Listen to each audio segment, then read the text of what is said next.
Pujian dan terima kasihmu pada dia pada hakikatnya adalah untukmu sendiri. Bila engkau berkata-kata baik kepada orang lain, maka kebaikan itu akan kembali kepadamu. Pujian dan terima kasihmu pada dia pada hakikatnya adalah untukmu sendiri. Bagaikan orang yang menanam pohon mawar dan melati di sekitar rumahnya. Manakala dia memandangnya, dia seperti berada dalam surga. Nah, ini untuk kita ingat-ingat. Jadi, apapun yang kita lakukan untuk sahabat kita yang bentuknya kebaikan, jangan dikira itu persembahan untuk dia saja.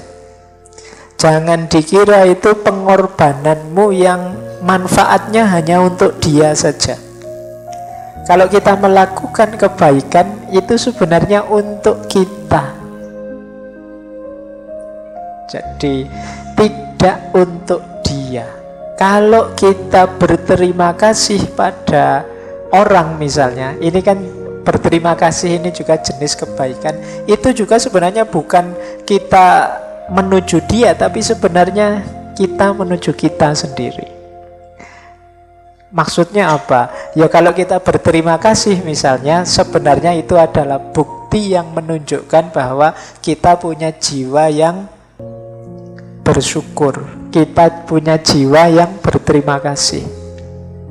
Kalau kita membantu teman kita misalnya, ini sebenarnya menegaskan alhamdulillah berarti aku ini masih manusia yang dermawan, masih manusia yang mau berbagi. Jadi sebenarnya semuanya kembali ke kita. Kalau kita jujur pada orang lain, jangan dikira bahwa oh aku jujur, dia yang mendapatkan manfaat dari kejujuranku. Sebenarnya tidak.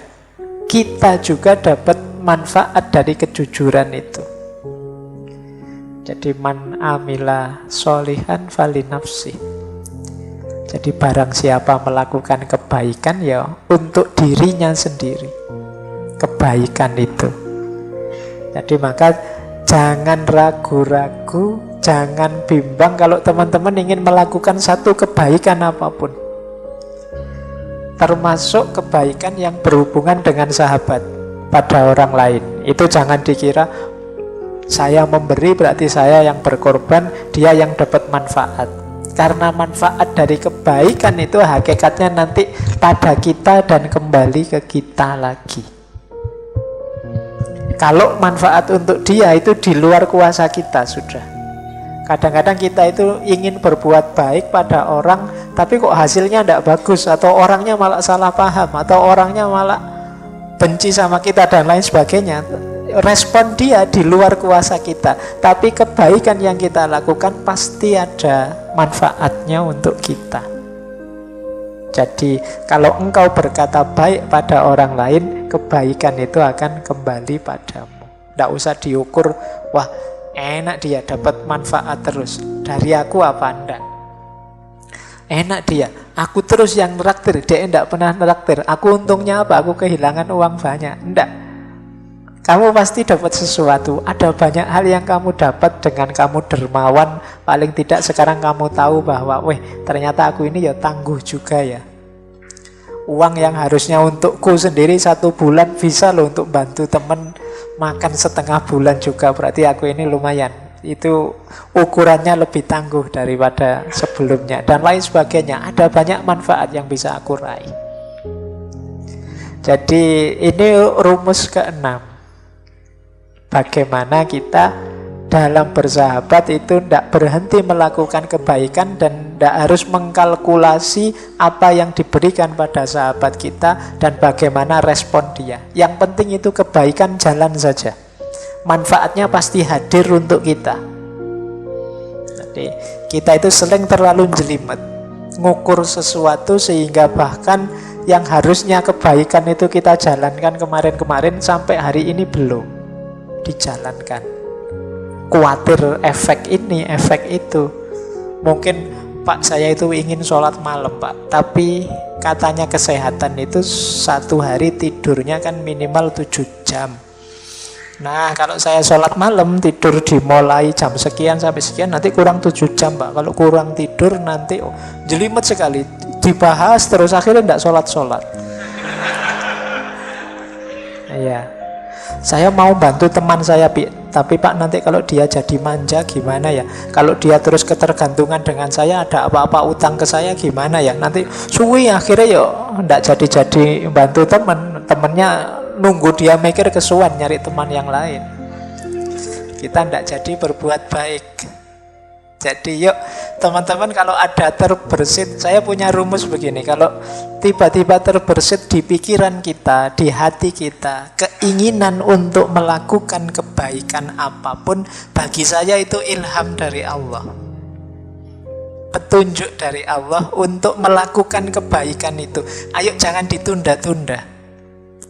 Bagi saya itu terkabulnya doa kita. Kita kan tiap sholat minta pada Allah, ihdinas sirotol mustaqim. Ya Allah, tunjukkan aku ke jalan yang lurus. Itu diantara menurut saya ya, Allah menunjukkan kita ke jalan lurus itu diilhamkan pada kita untuk melakukan kebaikan tertentu. Ilham itu antara lain muncul di kepala kita, di hati kita, muncul ide untuk melakukan kebaikan ini, kebaikan itu. Itu bagi saya dari Allah. Nah, berarti apa? Ayo dijalankan, tidak usah ragu-ragu, tidak usah terlalu banyak kalkulasi.